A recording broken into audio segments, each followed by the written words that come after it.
may have doubts and fears, my eyes be filled with tears, but Jesus is a friend who watches day and night.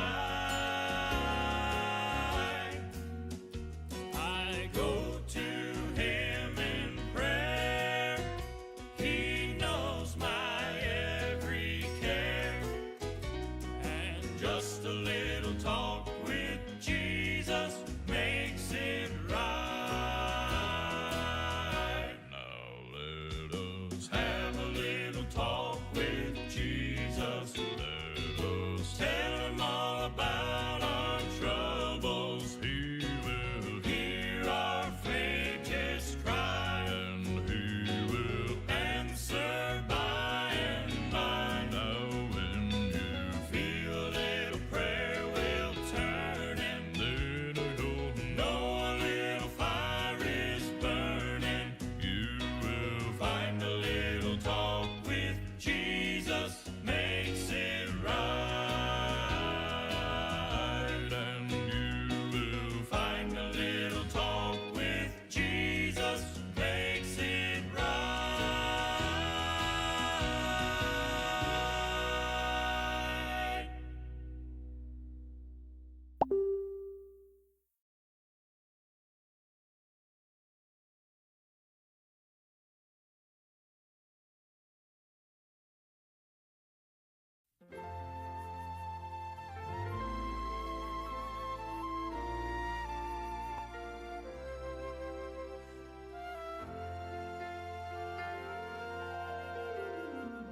When our life is over and our gravestone has been made, our date of birth and date of death upon the stone is laid. Between those days lies a dash representing life we've lived. Will we live this dash of life for God?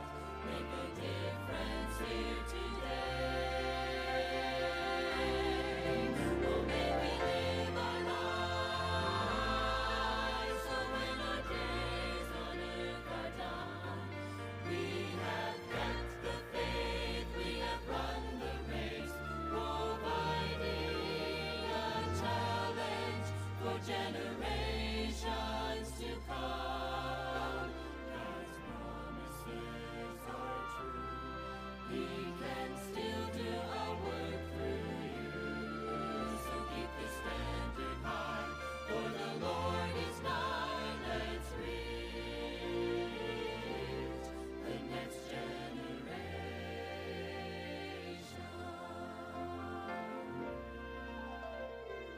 As we start each new day, there are choices we must make. Decisions that affect our lives as we choose which path to take. Investing in the future, lost souls that never die. Let's spread the gospel, live godly lives, by example lead the way. Oh, may we live our lives so when our days on earth are done, we have kept the faith, we have run the race, providing a challenge for generations to come.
Christians all around the world have known who they believe. They served God and surrendered all to serve Him faithfully. But there are those who water down the truths that they once preached about. How can we stand idly by? We must keep the standard high. Stand strong, stand firm, represent the cross to all the world. Don't bend, don't break.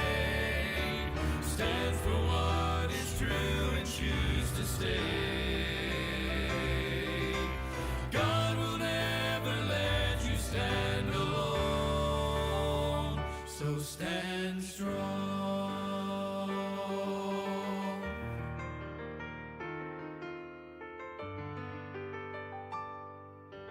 God is looking for someone to stand for truth and right, one who'll go unto the lost and tell them of His light. Few have answered to His call, and fewer still have stayed. Christians, it is time to rise, the name of God proclaim. Stand strong, stand firm, represent the cross to all the world. Don't bend, don't break.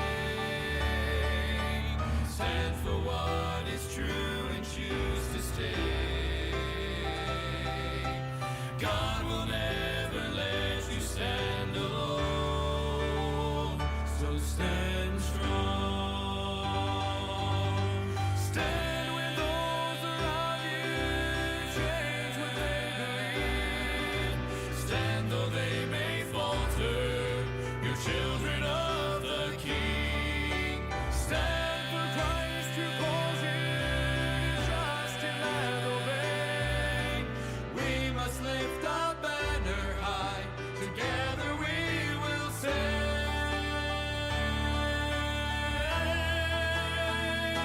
stand strong, stand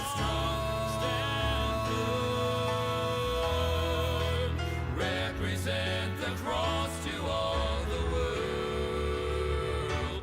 Don't bend, don't break. Stand for what is true and choose to stay. God will never let you stand alone. No, God will never let you stand alone. No, God will never let you stand alone. So stand strong,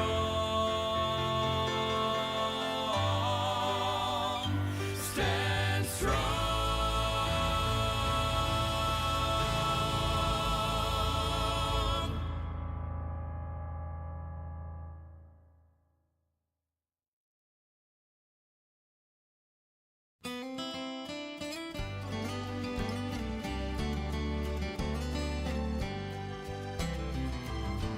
For a long time I traveled down a long, lonely road. My heart was so heavy, in sin I sank low. Then I heard about Jesus, what a wonderful hour. I'm so glad that I found out He would bring me out through His saving power. Thank God I am free, free, free from this world of sin. Washed in the blood of Jesus, I've been born again. Hallelujah, I'm saved, saved, saved by His wonderful grace. I'm so glad that I found out He would bring me show me the way. Like a bird out of prison that's taken his flight, like a blind man that God gave back his sight, like a poor wretched beggar that's found fortune and fame. I'm so glad that I found out he would bring me out for his holy name. Thank God I am free, free, free from this world of sin, washed in the blood of Jesus, I've been born again. Hallelujah, I'm saved, saved, saved by his wonderful grace. I'm so glad that I found out he would bring me out and show me the way. Thank God I am free, free, free from this world of sin, washed in the blood of Jesus, I've been born again. Hallelujah, I'm saved, saved, saved by his wonderful grace. I'm so glad that I found out he would bring me out and show me the way. I'm so glad that I found out he would bring me out, show me the way.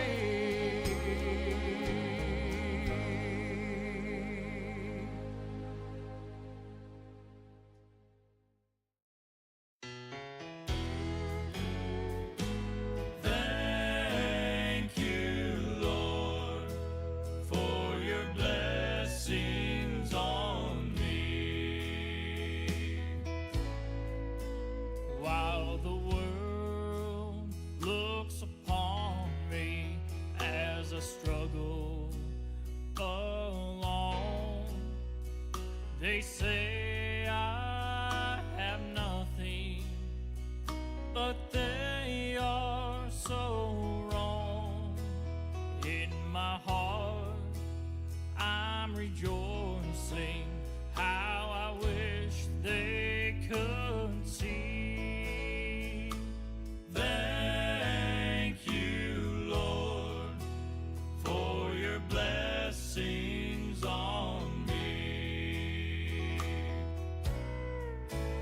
There's a roof up above me, I've a good place to sleep.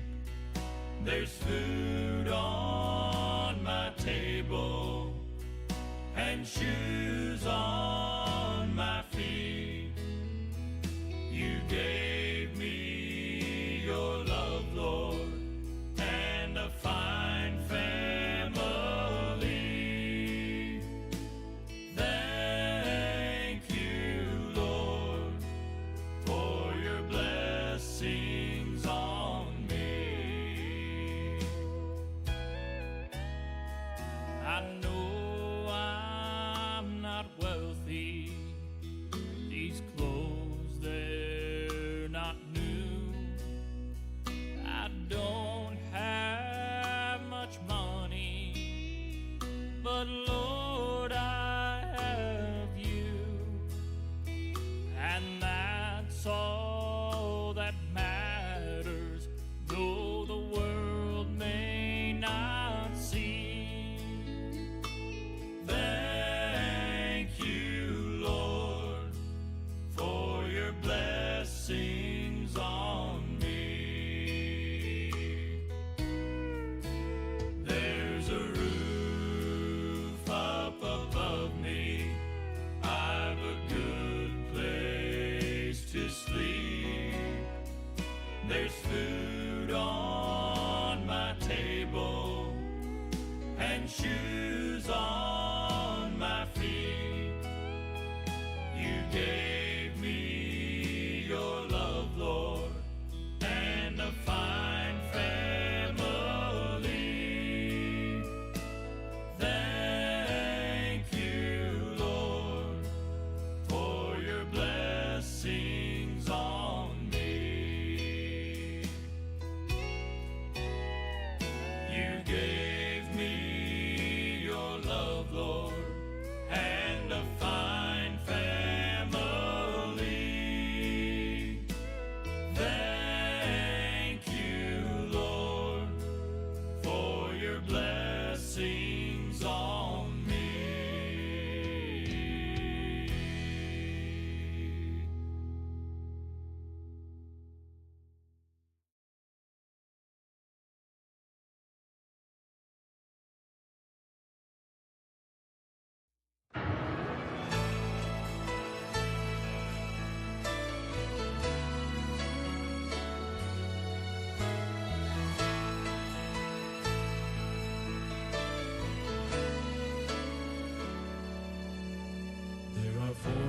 in the world today who oppose our Christian faith.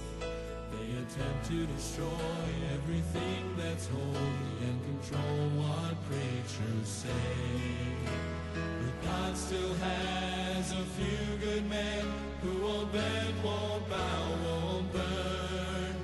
We will fight to the end to defend that faith until the day that the whole world learns. There are things we won't give over. There are things worth fighting for. The book and the blood and the rugged cross. One faith, one way, one Lord. When the world and the flesh and the devil press on and try to tear our strongholds down, we will stand our ground.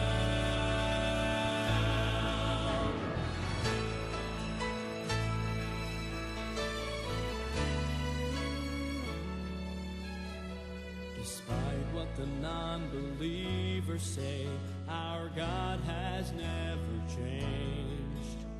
His word still means everything it says. It is now and forever the same. The world may think that they have won this fight, but there are some who can still be found, who will never give in and will never give up. We will stand our ground. There are things we won't give over. There are things worth fighting for. The book and the blood and the rugged cross. One faith, one way, one Lord. When the world and the flesh and the devil press on and try to tear our strongholds down, we will stand our ground. There are things we won't give over. There are things worth fighting for. The book and the blood and the rugged cross. One faith, one way, one Lord. When the world and the flesh and the devil press on and try to tear our strongholds down, we will stand our ground. When the world and the flesh and the devil press on and try to tear our strongholds down, we will stand our ground. We will stand our ground.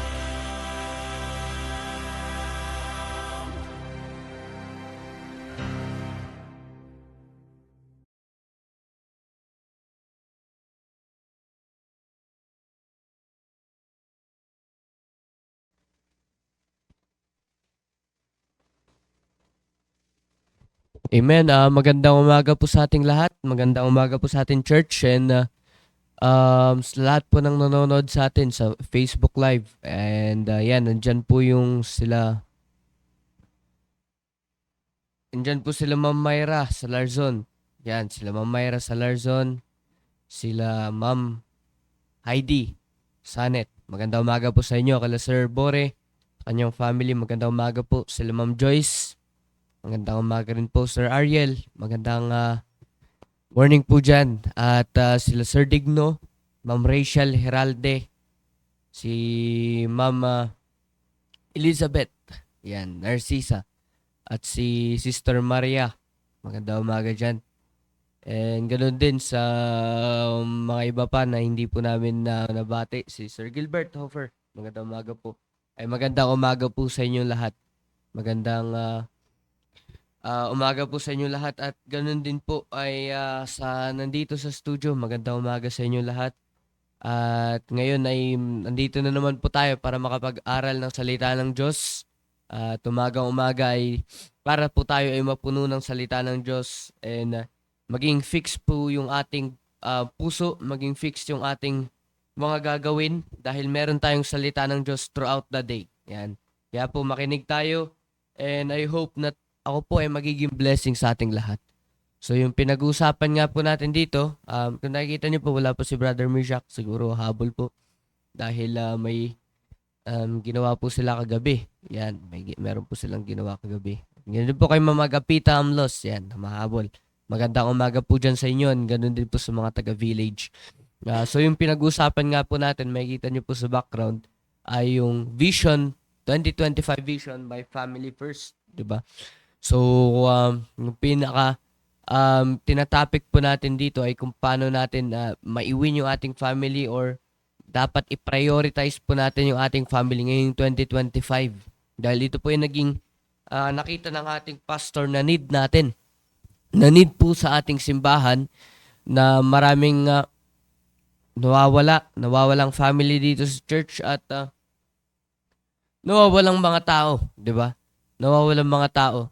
Kaya nga po, ang naging vision po ng ating pastor, naging vision ng Diyos para sa atin through our pastor, ay yung, itong topic natin ngayon, na Vision 2025 Vision, My Family First, di ba? So yun po, yung text pa rin natin na ating gagamitin ay hindi pa rin babago. Dito po tayo sa Joshua chapter number 24, verse number 15. Kung titignan po natin, ang usapin po sa family ay napakalaki po niyan. Diba? Napakalaki niyan. Pero ngayon po ay may mga unting bagay lang po tayong pag-uusapan.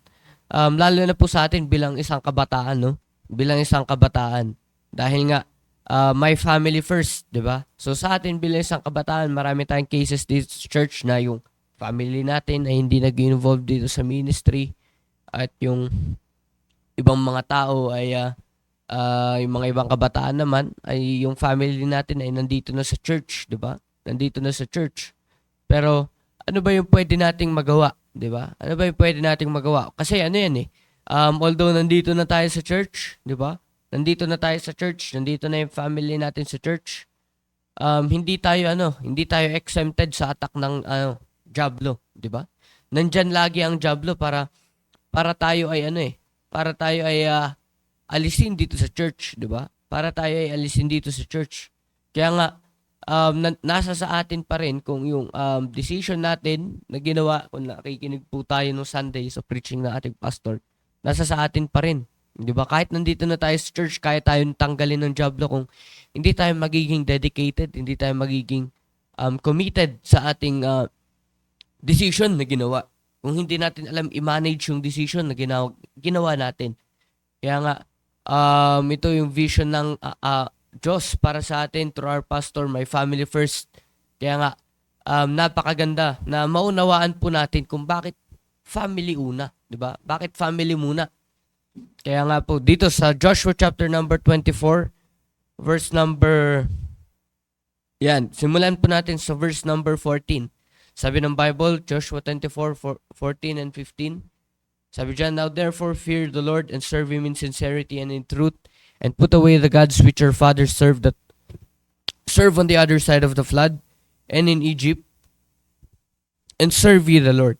And if it seem evil unto you to serve the Lord, choose you this day whom you will serve, whether the gods which your fathers served that were on the other side of the flood, or the gods of the Amorites in whose land ye dwell. But as for me and my house, we will serve the Lord. Yan. So kung makikita po natin dito, ay sabihin natin, hindi naman patungkol to sa atin or magkaiba naman tayo ng sitwasyon kaysa kay Joshua, di ba? Dahil sa kanila, nung time nila, ay nakikita nila mismo yung Diyos. Nakikita nila mismo yung power ng Diyos. Physically, nakikita nila, meron dyan yung pillar of clouds, pillar of fire, di ba?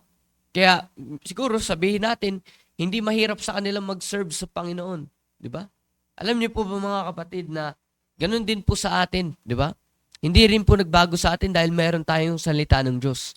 Di ba? Meron po tayong salita ng Diyos na pwedeng mag-guide sa atin, di ba? Pwedeng mag-guide sa atin. At kung titingnan po natin dito, sabi ng Bible, verse number 15, and if it seem evil unto you to serve the Lord, choose you this day whom you will serve, whether the gods which your fathers served that were on the other side of the flood, or the gods of the Amorite in whose land ye dwell. Pero sabi ni Joshua, but as for me and my house, we will serve the Lord. Sabi ni Joshua, but as for me and my house, di ba? We will serve the Lord. Kung titingnan po natin yung book ng ng Joshua, chapter number 24, kung babasahin niyo po yan, ay ito na po yung time na ito po yung last na scene bago dumating yung kamatayan kay Joshua, 'di ba? Ito po yung pinakahuling chapter ng Joshua, which means ay ito po yung naging conclusion ni Joshua, 'di ba? Dahil nakita ni Joshua from Egypt, 'di ba? From Egypt, nandyan yung plagues, nagpadala ang Diyos ng plagues para alisin yung mga Israelites sa Egypt dahil hindi naman sila talaga taga doon. 'Di ba? Hindi naman talaga sila taga doon. At kung nakikinig tayo sa mga preaching, napaka-common na ito na yung Egypt, itong pinipicture ng Egypt ay yung mundo. 'Di ba? Ay yung mundo. And nakita yan ni Joshua. Kung paano tumayo si Moses, 'di ba?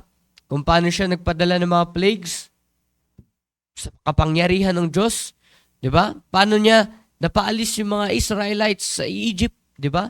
Sa pamamagitan ng power ng Diyos. Nakita yan ni Joshua lahat, 'di ba? Nakita niya yan doon sa Red Sea. Nakita niya yan kung paano hinati ng Panginoon para sila ay makadaan. Nakita niya doon sa Wall of Jericho kung paano pinabagsak yun ng Diyos, 'di ba? Kung makikita natin doon yung story yun. Napaka-interesting at medyo nakakatawa 'di ba? Dahil yung mga tao sa Israel siguro nagrereklamo sila, ano to, iikutin lang namin, matutumba. Hindi ba mas maganda na lusubin namin to tapos sunugin namin at tapos na, 'di ba? Pero hindi yun yung plano ng Diyos, 'di ba? So nakita lahat yun ni Joshua. Nakita niya kung paano nag-work yung kapangyarihan ng Panginoon through the pillar of clouds, 'di ba? Sa fire, 'di ba? Na yun yung nag-guide sa kanila throughout their journey patungong Canaan, 'di ba? Kaya nga napakaalaga po na makita natin ito. At nakita ni Joshua yung kapangyarihan ng Diyos. Nakita ni Joshua yung kapangyarihan ng Diyos from Egypt going to Promised Land. Nakita niya yan. Nakita niya rin kung paano hinati ng Diyos yung Jordan River. 'Di ba? Nakita niya yan. Dahil nga, ganun makapangyarihan ng Panginoon at nakita yan ni Joshua. Sabi ni Joshua, this is it. 'Di ba? Kaya ano sabi niya? Joshua 24 verse number 15, ano yung naging decision niya? Nakita niya po na makapangyarihan ng Diyos. Nakita niya kung gaano makapangyarihan ng Diyos. Through their journey, nakita niya na wala nang kagaya na Diyos. Ang Diyos na pinagdilingkuran niya, ano sabi niya? Verse number 15, and if it seem evil unto you to serve the Lord, di ba? Sabi niya, kung sa inyo man ay masama na paglingkuran ng Diyos, choose you this day. Mamili kayo, mag-decide kayo ngayon. Sabi niya sa people of Israel, kasi kung makikita po natin dito, ang kausap niya dito, babalik po tayo sa Joshua chapter 24 verse number 1, ay ito po yung ang kausap niya po dito ay yung mga Israelites, di ba? Mga Israelites. Kinausap niya po dito yung mga heads, yung buong congregation ng Israel, di ba? At kung babasahin natin dito, ay binalikan niya yan. Binalikan niya yan. From Moses hanggang sa kanila na, at pinakita niya kung gaano makapangyarihan ng Panginoon at ano yung naging decision niya. 'Di ba? Ano yung naging decision ni Joshua? At kung natatandaan niyo po yung preaching, past revival, 'di ba? Mga preaching last revival, kapag sinabi nating decision, ay it means cutting all options, 'di ba? Ibig sabihin ay puputulin natin lahat na makakapaghinder sa atin sa plano ng Panginoon, 'di ba? Pero titignan po natin dito si Joshua. Sabi ng Bible dyan, Joshua 24 verse number 15, sabi niya, "And if it seem evil unto you to serve the Lord, choose you this day." Mamili kayo. Di ba? Mamili kayo whether the gods which your fathers served that were on the other side of the flood, or the gods of the Amorites in whose land ye dwell. But as for me and my house, we will serve the Lord. Sabi niya, whether the gods which your fathers served that were on the other side of the flood. Kung titignan po natin dito, yung pinipicture po ng mga gods dito, these are the options. Diba? Ito po yung mga options na nandyan. Yan po yung mga options na nandyan. Marami pong options, di ba? Dahil po kung titignan natin, nung yung mga Israelites ay nandun sila sa Egypt, ay nahawaan po sila. Nahawaan din sila. Di ba? Kaya nga kung titignan nyo po, ay maraming nagreklamo through their journey. Di ba? Nandun sila sa wilderness of sin. Maraming nagrereklamo sa Diyos. Bakit? May mga Israelites na nagsiserve sila sa mga pagan gods, sa mga Diyos ng mga Egyptians. Di ba? Kaya ang sabi ni Joshua dito, if it seem evil unto you to serve the Lord, choose you this day kung sino yung paglilingkuran nyo, whom you will serve. Di ba? Kung sinabi nga po nating serve, it means ay hahayaan mo yung paglilingkuran mo na siya yung magkokontrol sa buhay mo, siya yung mag-rule sa buhay mo. Sabi ni Joshua, choose you this day. Sino yung hahayaan nyo na mag-rule sa buhay natin? Sino yung hahayaan natin na magkokontrol sa buhay natin? Diba? Sabi niya, choose you this day whom you will serve. Diba? Choose you this day. Mamili tayo. Mamili tayo. Sabi niya, whether the gods which your fathers served that were on the other side of the flood. Sabi niya, yung mga Diyos na pinaglingkuran ng inyong mga ninuno, wala na yan. Diba? Wala na yan. Other side of the flood na yan. Other side of the flood na yan. Nasa Egypt lang yan. Hanggang dun lang yan. Pero ang sabi ni Joshua, kung titignan po natin dito, ay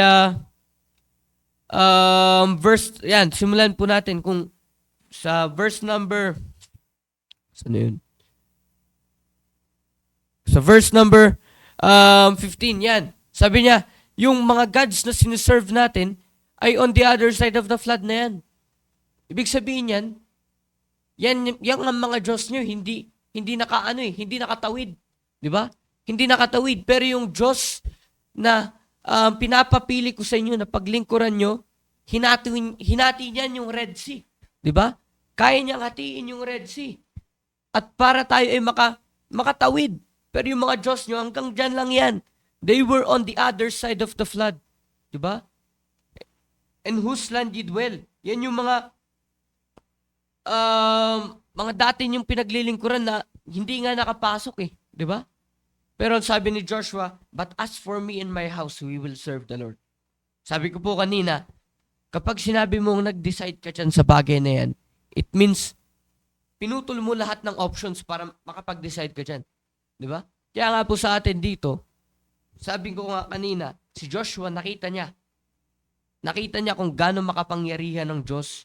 Nakita niya yung kapangyarihan ng Diyos at nag-decide siya. Kita niyo po dito, wala man lang hesitation. Hindi man lang nag-hesitate po si Joshua na kung sino yung paglilingkuran niya. Kundi ang sabi niya po dito, but as for me and my house, we will serve the Lord. Pinapili niya yung congregation ng Israel. Diba? Pinapili niya. Pinapili niya yung mga elders, pinapili niya yung mga, kung titignan natin dito, nandyan yung mga elders na nilagay ni Moses, nandyan yung mga elders na, nandyan yung mga heads ng Israel, nandyan yung mga judges, nandyan yung mga officers, di ba? At ang sabi, hindi man lang siya nag-hesitate, di ba? Pinapili niya yung congregation ng Israel, pero ano po yung naging decision niya? But as for me and my house, we will serve the Lord. Sabi niya, if it seem evil unto you, kung sa inyo, masama ang maglingkod sa Diyos, di ba? Dahil hindi nyo pa nabibitawan yung mga Diyos nyo, di ba? Na hindi naman makapangyarihan, hindi nyo naman nakita yung kapangyarihan nila. Sabi niya, but as for me and my house, we will serve the Lord. Sabi niya, di ba? Kaya nga po sa atin, ay dapat tayo ay mag-decide din, di ba? Yung maging vision natin. Maging vision po natin yung family po muna natin. So, paano po yun? Paano natin may encourage yung ating family? Paano natin sila maidadala sa Panginoon? Di ba? Unang-una po ay dapat tayo po ay maging decided. Di ba? Tayo po ay maging decided. Kapag sinabi ko nga pong decided, ibig sabihin yan ay pinutol mo na lahat ng option. You've got to be decided na paglilingkuran mo ang Panginoon. We need to be decided na we will serve the Lord. Ibig sabihin nun, pinutol mo na lahat ng option.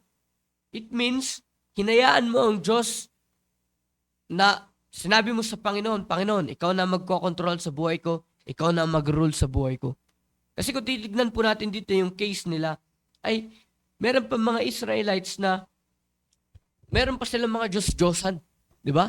Meron pa silang mga Diyos-Diyosan. Meron pa silang mga Diyos-Diyosan, kaya hindi po fully talaga sila na nasa Panginoon. Ganun din po sa atin. Bilang isang Kristiyano, bilang member ng CBB's PMA, di ba?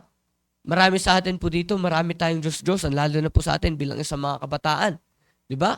Pero, ini-encourage po tayo dito ni Joshua na sinasabi niya na nakita natin kung gaano makapangyarihan ng Panginoon.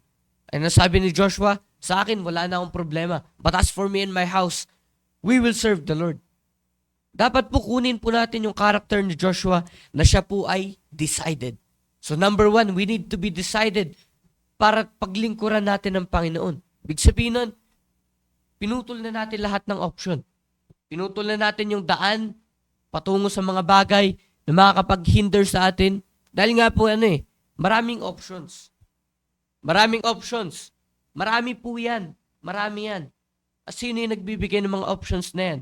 Ang Diablo.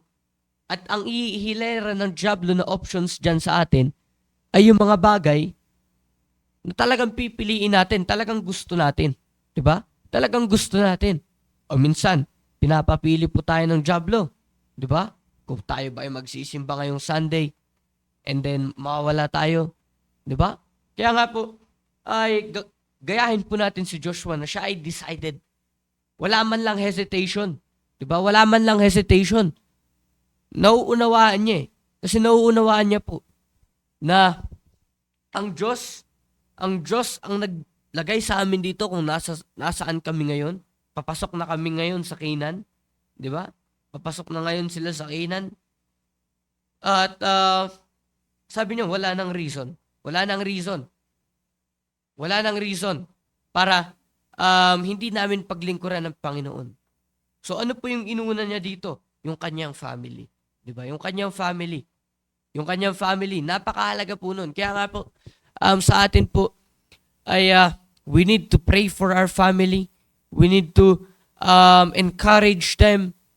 We need to let them know the truth. We need to explain to them the truth. Diba? Ipakita natin sa kanila yung katotohanan. Ipakita natin sa kanila yung katotohanan. Mag-pray po tayo sa kanila. At ano po yung first point natin ngayon? We need to be decided. Diba? We need to be decided. Tayo pong mga nandito sa church bilang isang kabataan na nandito na tayo sa church, member na tayo dito sa church, wala man yung family natin. Kung hindi po tayo magiging decided, diba? Kung hindi po tayo magiging decided na paglilingkuran natin ng Panginoon, na tayo ay magiging fully na sa Panginoon talaga, paano po natin ma-encourage yung ating family, diba? Paano rin sila makakapag-come up sa decision na sila ay pipiliin din nila ang Panginoon kung ikaw mismo ay hindi ka mismo decided na paglilingkuran mo ang Panginoon. Diba? Kaya nga po number 1, we need to be decided. Diba? We need to be decided. And number 2, we need to be committed. Diba? Kapag sinabi po nating decided, you need to be decided on your decision. Diba? Yung decision mo, dapat decided ka dyan. Diba? Firm ka dyan. At number 2, we need to be committed. Yan, sa 2 Timothy, chapter number 1. 2 Timothy, chapter number 1, verse number 12. Sabi po dyan, "For the which cause I also suffer these things, nevertheless I am not ashamed, for I know whom I have believed, and am persuaded that he is able to keep that which I have committed unto him against that day." Diba? Diba? So ngayon po ay we need to commit. Dapat po tayo ay mag-commit. Diba? Na tayo po ay sa Panginoon. Diba? Para ma-encourage natin ang ating family. Paano mo ipapag-pray yung family mo kung hindi ka nga umaten ng church? Paano mo i-encourage yung family mo na umaten sila sa church kung hindi naman po tayo nag-i-involve? Diba? Hindi naman po tayo nag-i-involve. Kaya nga po, kung titignan natin, hindi lang yung mga backslider yung yung mga taong hindi na umaattend dito sa church, di ba? Kapag sinabi po nating backslider, ibig sabihin nun, malayo yung puso natin sa Panginoon. Nandito man tayo sa church, pero malayo yung puso natin sa Panginoon. Paano natin may encourage yung ating family dito sa church, di ba? Kung tayo mismo hindi tayo committed, hindi tayo decided, di ba? Hindi po tayo decided para tayo ay maglingkod sa Panginoon, para tayo ay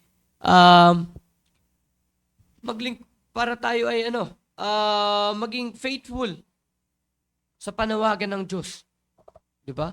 So dito po sa Timothy, alam naman po natin dito, ang may sulat po nito ay si Apostle Paul. Si Apostle Paul. Ano nung sabi niya? Verse number 12, "For the which cause I also suffer these things. Nevertheless, I am not ashamed, for I know whom I have believed, and am persuaded that he is able to keep that which I have committed against that day." Diba? Sabi niya, I am not ashamed. Sa kinumit ni Apostle Paul, sa commitment ni Apostle Paul na paglilingkuran niya ang Panginoon, ano sabi niya? I am not ashamed. Hindi ko ikinakahiyayan. Wala akong pakialam kung ano yung sasabihin ng iba. Natatandaan niyo ba yung preaching last Sunday about the, yun? Sino nakakaalala nun sa inyo? Ikaw, ano yung preaching last Sunday? Morning. Oh. Sino nakakaalala? O, hindi nyo na alam. O, di ba? All about the lepers, di ba? O, ano yung pinili ng majority? Hindi nila pasalamatan ng Panginoon. Isa lamang yung bumalik. Di ba? Isa lamang yung bumalik. Ang sabi ni Apostle Paul dito, I have committed. So, dapat, sabi niya, hindi ko dapat ikahiyayan. I don't need to be ashamed sa aking commitment. Bakit? Balik tayo sa Joshua. Di ba? Ang Panginoon, ang makapangyarihan. Kung titignan din natin sa buhay ni Apostle Paul, sino yung nakapagpabago ng buhay niya? Ang Diyos. Di ba? On the road of Damascus. Habang siya ay ipapersecute niya yung mga tao ng Diyos. And then, all of a sudden, ay nagpakita ang Diyos. At anong ginawa ng Diyos? He made a change in Apostle Paul's life. Di ba? At anong sabi niya? Nag-commit siya sa Panginoon and sabi niya, I am not ashamed. So we need to be committed on our commitment. Di ba? Para makita ng mga family natin, para ma-encourage natin yung ating family, and we need to be committed muna sa Panginoon. Tayo na nandito po sa simbahan. Di ba? We need to be committed. At ano sabi niya? Bakit? Bakit hindi siya ashamed? Sabi niya, for I am not ashamed. For I know whom I have believed. Diba? For I know whom I have believed. Kilala ko kung sino yung pinapaniwalaan ko, sabi ni Apostle Paul. And am persuaded. Sabi niya, alam ko that he is able to keep that which I have committed. Diba? Sabi niya, I know that the Lord is able to keep which I have committed. Alam niya na ang Diyos kayang i-keep yung kanyang commitment. Tapos ikaw na nag-commit, aalis ka sa Diyos. Diba? Kung committed lamang po tayo, the Lord is able to keep our commitment. So we need to be committed. Diba? We need to be committed on our decision. Ano po yung decision na yun? Sabi ni Joshua, but as for me and my house, we will serve the Lord. Diba? We need to cut all options. We need to be decided. We need to be committed. Diba? We need to be committed on our commitment. Kasi nga po, walang kwenta yung commitment natin kung hindi tayo committed dyan. Ganun din po yung decision natin. Walang kwenta yung decision natin dyan kung hindi po natin ima-manage yung decision na yan. Kung hindi po tayo magiging decided sa decision na yan. Kaya nga po, sa atin bilang isang kabataan, lalo na yung mga iba po sa atin dito ay nandito na yung mga ating mga magulang dito sa church. Yung mga guardian natin nandito na sa church. Ay, kung ano yung commitment nila na maglingkod sa Panginoon, ay dapat tayo rin po. Di ba? Dapat ganun din yung maging commitment natin. Dapat ganun din yung maging decision natin bilang isang kabataan. Di ba? Kaya nga, sabi ni Apostle Paul, I am not ashamed. Di ba? I am not ashamed sa kanyang decision na ginawa, sa kanyang commitment na ginawa. Hindi niya ikinakahiya ang Panginoon. For I know whom I have believed. Di ba? Sabi niya, and I'm persuaded that He is able to keep that which I have committed unto Him against that day. Kapag ang Diyos kaya niyang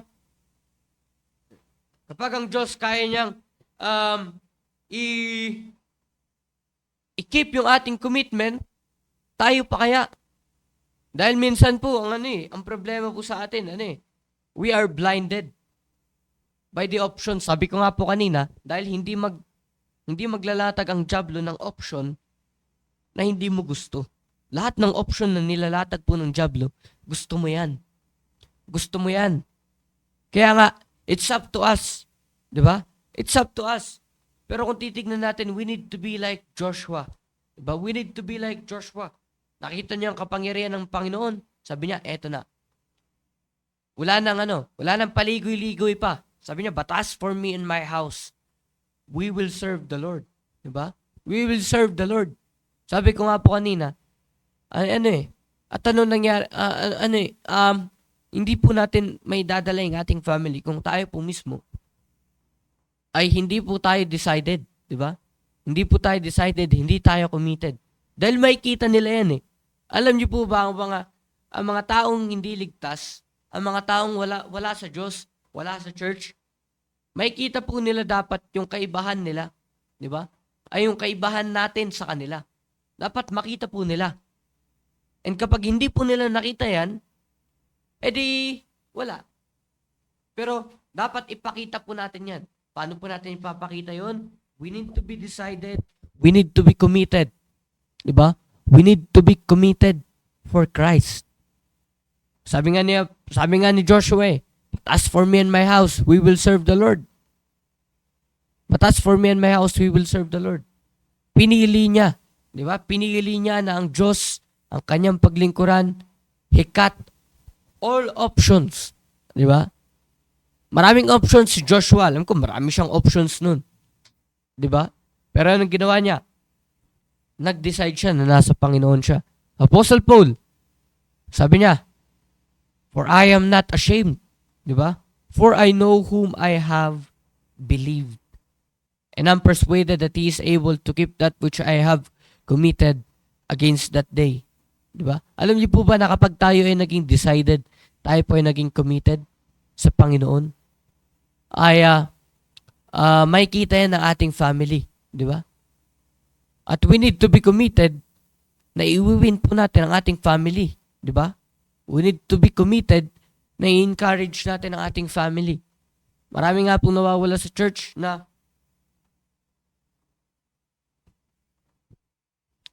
mga family dahil they lack commitment. Diba? At hindi nag-decide man sila, siguro sabi nga ni pastor nag-decide tayo minsan madaling mawala yung decision natin. Dahil tayo ay nagdi-decide para sa Panginoon emotionally. Diba? Kita niyo po, marami nag-forward last Sunday pero nasan sila? Wala. Bakit? Na-touch yung emotion ng preaching, hindi na-touch yung intellect, di ba? Hindi naunawaan yung mensahe. O paiyak-iyak pa. Magko-commit na talaga ako sa choir. O Friday, wala. Sir, hindi po muna makakapag-practice kasi ganto. Di ba? Pero, we need to be committed. Di ba? At kapag tayo ay isiset natin yung utak natin, iwiwin ko yung family ko, wala namang imposible po sa Panginoon Kayang ibigay lahat ng Panginoon yan. 'Di ba? Ano lamang po ang kailangan sa atin ng Panginoon? Dapat committed tayo sa Kanya. Dapat dedicated tayo sa Kanya. Dapat decided tayo sa decision natin na if we will follow Jesus. 'Di ba? Kasi, ang Panginoon, nandyan lang naman hindi naman umalis ang Diyos Tayo naman ang lumalayo sa Diyos. 'Di ba? Kaya nga po, we need to be committed. We need to be committed. We need to be decided. Kaya nga po, we need to win our family. We need to prioritize our family. Pero paano natin ipaprioritize yung ating family kung tayo mismo malayo tayo sa Diyos? Paano po natin i-win yung ating family kung tayo mismo ay malayo sa Diyos? Kaya nga po, I hope na naging encouragement po ako sa inyo ngayong umaga. Hindi ko po ito salita. Kundi, salita po ito ng Diyos para sa ating lahat. So don't judge me hindi naman yan. Marami ang kalokohan na ginagawa yan hindi po normal na marami akong ginagawa. Marami tayo nagagawa ng kasalanan. Pero, wag niyo po ako i-judge dahil salita po ito ng Diyos. Di ba? Ako lamang po ay ginagamit ng Panginoon. Kaya nga po, ako rin, kinakailangan ko rin maging committed. Kinakailangan ko rin maging decided para sa Panginoon. Di ba? Lahat po tayo kinakailangan natin. At sabi ni Brother Misha, kung natatandaan nyo, ano yung naging resulta ng decision ni Joshua? Marami pa siyang na-encourage na iba. Kung titignan niyo po yun sa Joshua chapter number 24, verse number 16. Kung titignan niyo po doon, ano yung naging decision ng whole congregation ng Israel? Magsuserve din sila sa Panginoon. Kaya nga po, ang kinakailangan lamang ay makita ng iba na tayo ay committed, tayo ay maging decided para sa Panginoon. Dahil makikita nila yung kaibahan Makikita nila yung kaibahan. Kaya nga po, napakaganda na i-prioritize natin ang ating family. Pero muna, i-prioritize po muna natin ang ating sarili para sa Panginoon. 'Di ba? Prioritize muna natin ang ating, lalo na po sa atin mga kabataan, dahil wala pa naman tayong family. 'Di ba? Sabihin mo, wala ka pa namang mga anak, wala ka pang mga asawa. Pero, nandyan yung tatay, nanay mo. 'Di ba? Darating din sa point na magkaka-family ka. 'Di ba? Kaya nga po, kung wala man dito sa church yung ating family, tayo mismo bilang isang kabataan, isubsob po natin yung ating sarili sa Diyos at makikita na ating family, may encourage din sila. Ipag-pray lamang natin, diba? I-encourage natin sila. Ipakita natin sa kanila na dito sa simbahan, dito tayo natututo. Kaya nga sa area namin may mga kabataan na hindi na pinapasama. Bakit? Kasi hindi naman nakikita ng magulang kung may natututunan ba sila o wala. Ganun din po sa atin dito bilang isang kabataan na nandito sa church. Paano natin may encourage yung ating family kung pare-parehas pa rin, di ba? Pare-parehas pa rin. Pag uwi natin, pag galing sa church, parehas lang din. Di ba? Nagsisimba tayo, every services, pagbalik sa bahay, parehas pa rin. Kaya nga po, kapag tayo ay committed, tayo ay decided para sa Panginoon, yung puso natin, yung isip natin nakafix lamang sa Panginoon, ay may encourage natin sila. Diba? May encourage po natin sila. Kaya nga po, I hope na naging encouragement ako ngayon. At yan, may mga kasama po tayo mga kabataan dito. So, sige, pakinggan po natin si Brother Nonoy dahil kakarating lang na ito, 5:40. O yun. Sige. Anong masasabi mo? Anong natutunan mo? Sir Mike, ito na. Ayan. Ayan, kakarating lang po natin ni Brother Nonoy. Ayan, so tingnan natin kung ano yung natutunan niya. Ang natutunan ko po ay good morning po sa inyong lahat, at ang natutunan ko po ay maging committed po tayo sa Panginoon at maging excited po at prioritize po natin yung ating sarili para sa Panginoon. Paano mo gagawin yun? At Nandito ka naman na sa church? O nagtatrabaho ba sa labas? Diba hindi? O hindi? O nandito ka na sa church? O, paano mo gagawin yun? commit po tayo na magkaroon po tayo ng bagong ministry. Magdagdagan po yung ministry na. Mag-decide po na magdagdagan po nating ministry.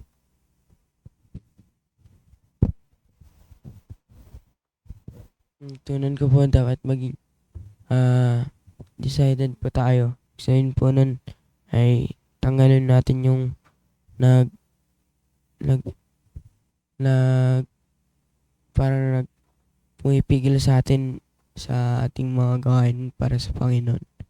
Kaya, yun lang po. Good morning po, yung natutunan ko po. Dapat po pag magkaroon po tayo ng decision na na kasama natin buong pamilya na maglingkod sa Panginoon. At para po gawin yun, para po mangyari na makasama pa natin ang pamilya natin, dapat po decided tayo na magpaglingkuran ang Panginoon. At we need to pray for our family and we need to let them know the truth. At pangalawa po ay dapat committed po tayo sa ating commitment sa Panginoon. At pag nag-commit po tayo, dapat ikat po natin lahat ng options na nahahadlang sa atin para magawa, para hindi po natin magawa yung commitment natin sa Panginoon. Yun lang po. Morning po sa ating lahat. Ang natutunan ko po ay wala pong kwentang decision natin kapag hindi po natin ito minanage, at pag nag-decide po tayo ay makikita ito ng ating pamilya. At dapat ang pamilya ang ating munang decision.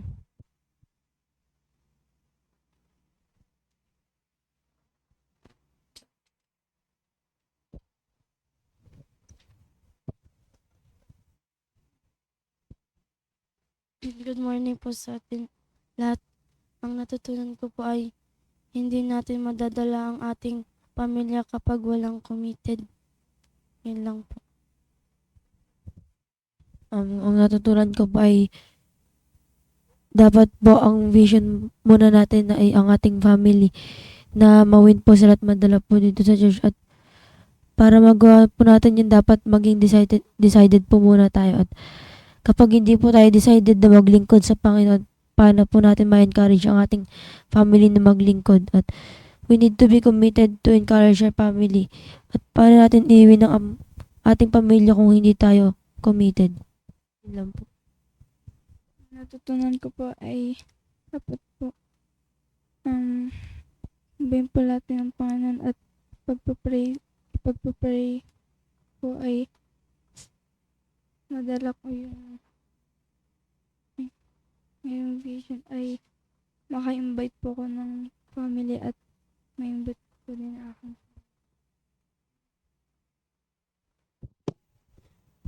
Amen at magandang umaga po sa ating lahat. Ganun din sa ating mga FB Live viewers. Yan. So thank you po Ma'am Emilia. Kita tayo sa class mamaya. Yan. At si Sir Ariel. Yan. Amen young people daw. Yan. Si Ma'am Emilia. Yung mga viewers natin ngayon. At sa mga nakinig. Si Ma'am Heidi. Si Ma'am Si Ma'am G. Yan. Si Sir Gilbert, of course. Si Brother Denyo. Yan. Congrats sa'yo, Brad. Ay, ano ba yan? Advance congratulations ba? Yan. Si Ma'am Benny. Yan. Si Ma'am Benny. Magandang umaga, Ma'am. Nandiyan na ba si Ma'am Benny? Wala pa. O, yan. Si Brother Philip Pastrana. Si Ma'am Agapita. Yan. Si Ma'am Vicky. Yan. At si Sir Domark. Good morning, sir. At si Sir Jacob. At yan. Marami pang iba. So, sa mga hindi po namin nabati, I thank you po for watching. And I hope na meron po tayo at naging encouragement po ako sa inyo ngayong umaga. At tayo po ay patuloy na maglingkod sa Panginoon. So, bagong araw na naman. We need to thank God na natapos ang Monday, Tuesday na naman, buhay pa rin tayo, di ba? Sa mga students, mga estudyante, lalo na BSIT. Nako. Si Brother Nonoy, ano oras pasok mo? Hindi pala. So, magandang umaga po sa ating lahat and tayo po ay mananalangin. Sige, let's pray. Dakilang Diyos, maraming salamat po sa natapos po naming devotion ngayon. Salamat po na binigyan niyo po ng wisdom and understanding sa aming devotion ngayon. Salamat po sa salita niyo na naihag na naging encouragement po sa akin, na encouragement po sa ating lahat, sa aming lahat. At salamat po na meron po kaming ganitong klaseng programa po sa church. And ganoon din po, i-bless niyo po ang buong araw po namin, lahat po ng mga members at sa kanilang mga trabaho, sa mga papasok sa trabaho, sa mga papasok sa school. Ingatan niyo po kami lahat. At pamdalangin sa pangalan ni Jesus. Amen. At kung napapansin niyo po, wala si Brother Mishak dahil galing po sila ng Ordaneta kagabi. So, hindi ko po alam anong oras po sila dumating. So, hindi po namin alam kung dumating na po sila eh. Pero sa next po ay makakasama po namin siya ulit. 'Di ba? So siguro ako naman yung wala sa next. Hindi, joke lang po. So sige, thank you po sa inyo lahat and God bless po.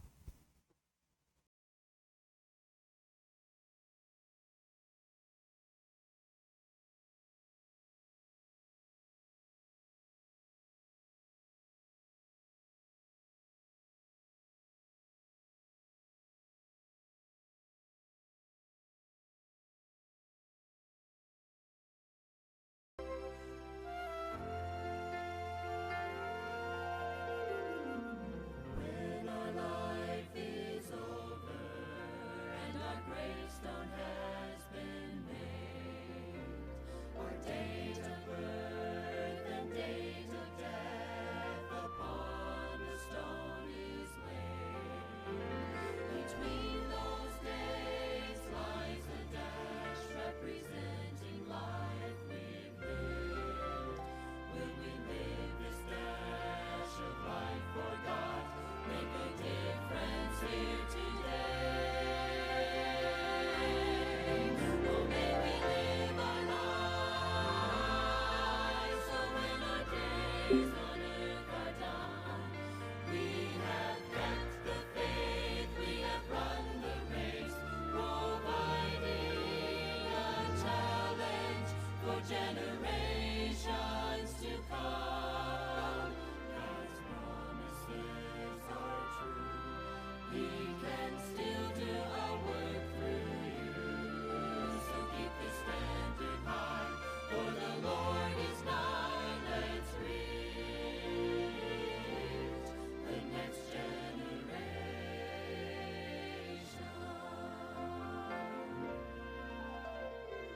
As we start each new day, there are choices we must make.